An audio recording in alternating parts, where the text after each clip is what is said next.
What's up? Mark here from WayCoolNews.net and welcome to another very exciting toy review. Today we're going to be taking a look at Mattel's brand new Movie Masters Dark Knight Rises Bane figure. Featured at the top of the card on the front of the packaging is a sort of shattered Batman logo along with the Dark Knight Rises title. The front of the packaging features Bane housed inside a blister bubble that resembles the spikes of armor from Batman's gauntlets, as well as the meshy material that is seen throughout Batman's body armor. The blister card also recreates the same hook-like gauntlet shape and some jaggedy broken concrete-like shapes. At the bottom of the packaging, we see that the figure is a part of the Movie Masters line, as well as Bane's name and a widening ray of light that exclaims that a collect and connect piece is included with the figure that is a part of the buildable bat signal projector.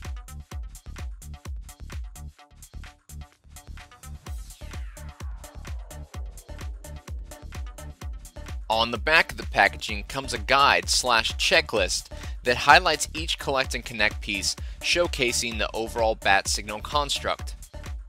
Alongside that, we see our Bane figure, as well as Batman and Alfred, who are also part of this first wave of DKR figures.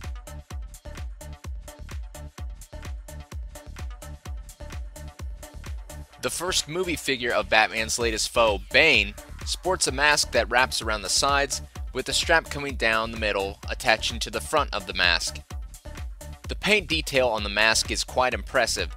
It has this distressed look, and the mix of gray and black and almost a light touch of blue give it a really cold and realistic look. The mask is also decorated with blue rivets down the middle strap. The silver paint really does a terrific job in highlighting the metal parts of the mask. There is also this gray, almost chalky sort of shading around the head. It's unclear to me at this time if this is supposed to represent a very short hairline, but that's my best guess. However, it seems to bleed just a bit too far into the face if that's the case. One of the most amazing details too is that you can see that some veins protrude in the scalp. It might be hard to capture on picture or video, but in hand it looks amazing. Bane's jacket is made of a pliable sort of plastic material, and the paint on it really accentuates the realism of it. The combination of brown, dark brown, black really makes the jacket look like it's made of leather. Also in the front of the jacket, the added texture around the collar and opening of the jacket do a great job in capturing the look and feel of the wool-like lining. Underneath Bane's jacket, he comes wearing his chest armor, which utilizes a series of different green colors along with some brown for the strap work. Bane appears to be wearing two belts, and the paintwork helps bring out all the small detail work within every little crevice. They appear to be painted a dark olive color with shades of brown finding its way into all the little nooks and crannies. The cargo pants appear to be a solid gray, and while the paint application isn't as detailed, the sculpt makes up for it. A lot of character was added to the pants, showcasing little wrinkles, simulated stitch lines, and pockets. Bane's boots, much like the jacket, do a wonderful job in capturing the look of leather once again. A perfect combination of browns and maybe a touch of black alongside the sharp silver in the metal buckles make these pair of boots look really real.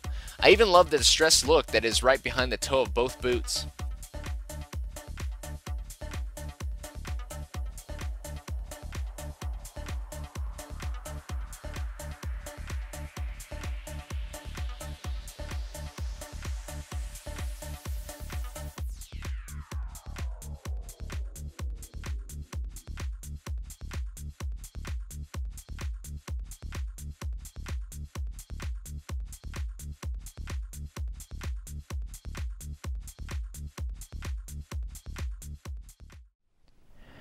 Alright, so let's take a closer look at the articulation for Bane.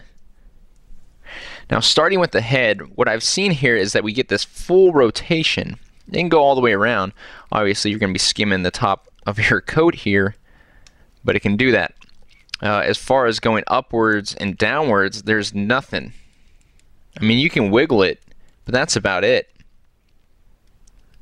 You can spin all the way around, and that's it. So, I mean, that's a little bit unsatisfying just because he already comes, if you can see this, with his neck sculpt, it has this kind of downward look. So you can't do a head tilt upward to make it seem like it's looking any more straight on.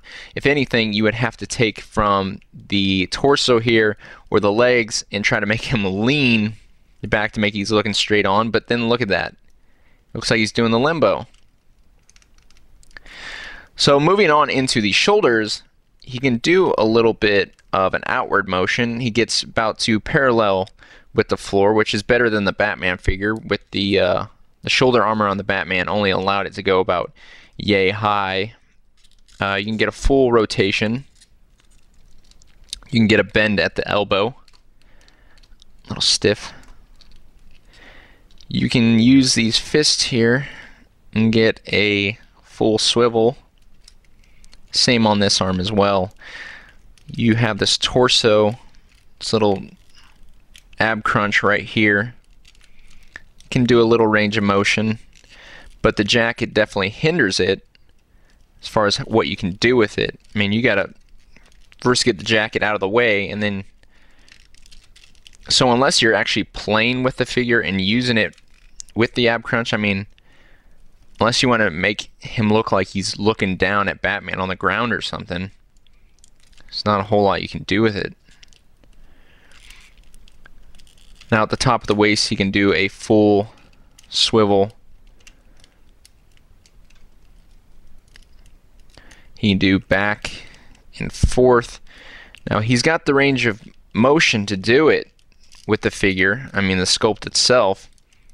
But once again, this jacket really prevents him from doing it. And it's too bad you can't actually remove this jacket. It's got this pliable rubber, which is very cool.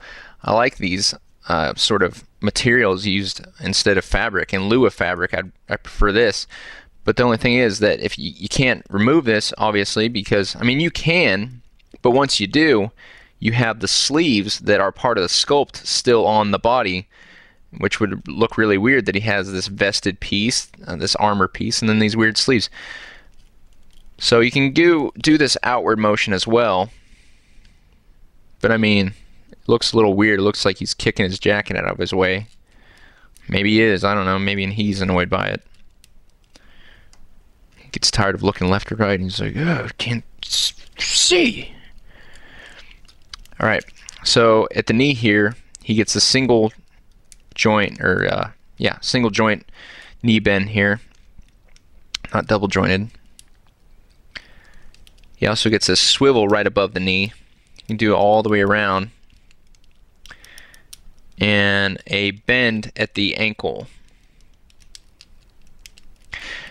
Overall, this figure is very cool. It's, in essence, I mean, it looks cool. Obviously, it's one of the first Bane figures that we have, aside from like DC Direct statues and whatnot. So I'm excited about it, just having it here in hand. It looks great. But I mean, the thing that it doesn't ever look up at you. I mean, it's always looking down. It's almost like it's ashamed of something. Just a little odd.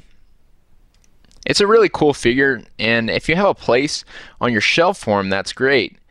But as far as, you know, using him for dynamic posing, if you want him to fight against Batman, it's going to be a little tough because the whole time, you know, Batman's throwing elbows and stuff. It's like, geez, you're not even looking up, fella. How are you going to defend yourself?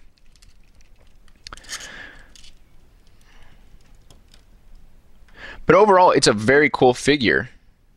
It looks great, but the articulation's not there, and that might be an okay compromise to a lot of people. So I'm still excited about this figure regardless, and I think it looks great. But yeah, just in terms of head and things like that, the coat's a little bit limited. But I think this figure is going to be a great one to own, because soon, eventually, I bet we'll get one that doesn't have a jacket on, and then you'll like to see them side by side. So not too bad, but like I said, the limited amount in the head for range of motion and the fact that the neck sculpt already has him looking downward is a little bit disappointing. Other than that, though, it's actually a pretty cool looking figure. This figure looks amazing.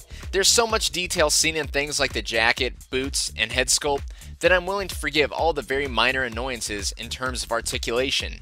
This figure just looks the part through and through, and while we haven't seen the movie yet, I can still proudly say how justifiably awesome this figure is. Honestly, at this scale and this price point, I don't think we could have asked for anything better. It's a really cool figure, and if you see one at retail, do yourself a favor and pick it up, because once it's in your possession, you'll know exactly why you did. You should be able to start finding these at your local Walmarts, Targets, and Toys R Us's starting May 27th of this year.